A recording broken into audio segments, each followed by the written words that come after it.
The Young and the Restless spoilers. As the date for Abby Newman and Devon Hamilton's wedding rapidly approached, Genoa City buzzed with excitement. The upcoming union of two prominent families was set to be a grand celebration, but not everyone was at ease. Abby's mother, Ashley Abbott, had made a last-minute decision to return to town, and her arrival carried a weight of uncertainty. Having been away for a while, Ashley knew it was time to step back into Abby's life, especially with such a significant event on the horizon. But Ashley's return wasn't just for the festivities. In her heart, she still harbored concerns about Devon. Was he truly the man Abby needed? Was he capable of providing her daughter the stability and love she so desperately deserved? Abby had already endured more than her fair share of heartache, and Ashley would do anything to prevent her from suffering again. Upon her return, Ashley immediately began assessing Devon, observing his interactions with Abby and his demeanor around their family. Devon had always been a man of integrity, but Ashley couldn't shake her need to dig deeper. She had seen good men turn into bad husbands before, and she wasn't about to let her daughter make a mistake. In her mind, she was simply being protected, not overbearing. But there was another reason for Ashley's return. Alan. Rumors had been swirling about this mysterious man, someone whom Ashley believed had a dark past that was still lurking in the shadows. She needed to confront him before the wedding. Alan wasn't directly connected to the wedding, but his proximity to some of the key players made Ashley uneasy. Who was he really? And why had no one else noticed the unsettling secrets he seemed to be hiding? Ashley felt it was her responsibility to expose the truth before Abby's wedding turned into a disaster. Nick and Phyllis, a strain of Sharon's illness. Meanwhile, Nick Newman found himself at a crossroads. Sharon, the mother of his children and someone he had shared so much history with, was slipping into a mental and emotional spiral. Her illness, still a mystery, was consuming her life and, by extension, Nick's. The vibrant woman she once was had been replaced by someone erratic, unpredictable, and deeply troubled. Sharon's outbursts and hallucinations were becoming more frequent, and she was losing her grip on reality. Nick, torn between his responsibility to Sharon and his relationship with Phyllis Summers, had made the difficult decision to ask Phyllis for a break. It wasn't that he didn't love her, he did. Sharon needed him more right now. Sharon was sick, and she was losing control. As much as Nick had tried to balance both women in his life, he could no longer deny that Sharon required all of his attention. One evening, Nick sat down with Phyllis, the words heavy in his throat. "Phyllis, I think we need to pause this, at least for now. Sharon needs me. I need to be there for her, for our children." Phyllis, who had been patient up until now, couldn't hide her disappointment. "Nick, I've been understanding, but I can't keep waiting while you run off to fix Sharon's life every time she falls apart. What about us?" Nick looked at her, guilt washing over him. "I know this isn't fair to you, but Sharon's losing herself. She's sick, and I can't just abandon her when she needs me the most." Phyllis stood silently for a moment, her emotions conflicted. She had always known Sharon would be a constant presence in Nick's life, but this time felt different. Sharon's illness wasn't something Nick could simply walk away from. But Phyllis was tired of being second place in his life. She deserved to be loved and cared for, not left waiting while Nick played the savior for Sharon. "I understand," Phyllis finally said, her voice tense with emotion. "But I can't do this anymore. I won't be the woman who waits in the background while you play hero to Sharon. If you need to be with her, then be with her. But I'm done waiting." With that, Phyllis walked away, leaving Nick torn between his loyalty to Sharon and his love for Phyllis.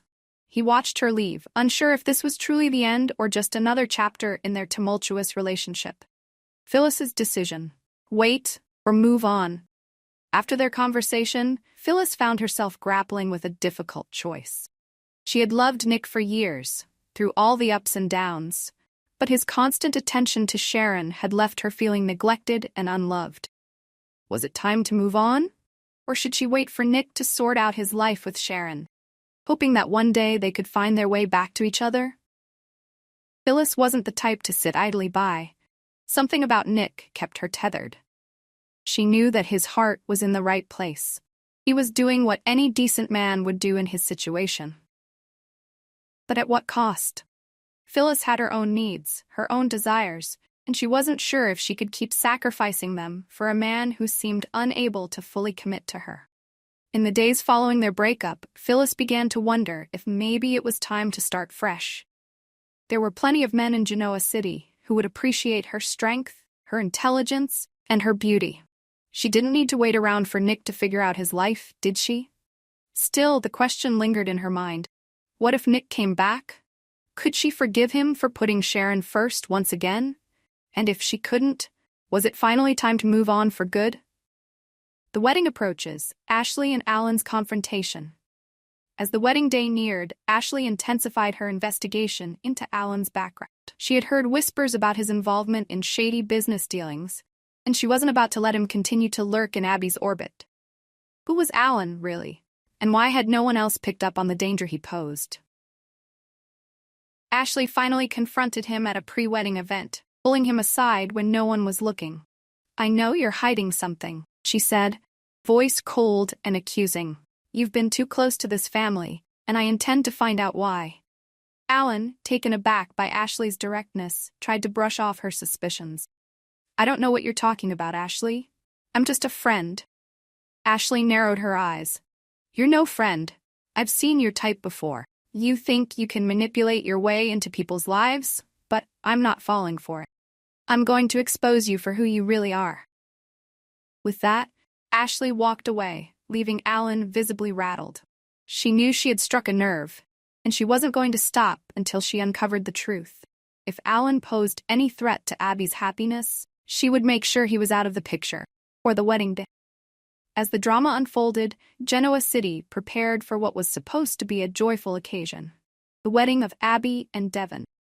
But with Ashley's suspicions about Alan, Nick's complicated love life, and Phyllis's uncertainty about her future, it was clear that the path to happiness was anything but smooth. Lily Winters had spent weeks plotting her next move, determined to show Billy that firing her from Chancellor Winters had been the biggest mistake of his career.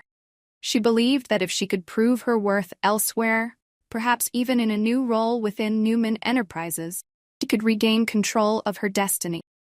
It was a delicate balance, trying to maneuver her way back into power without leaning too heavily on anyone, especially Devon, who had already offered her a place back at the company. But Lily didn't want to return to Chancellor Winters just yet.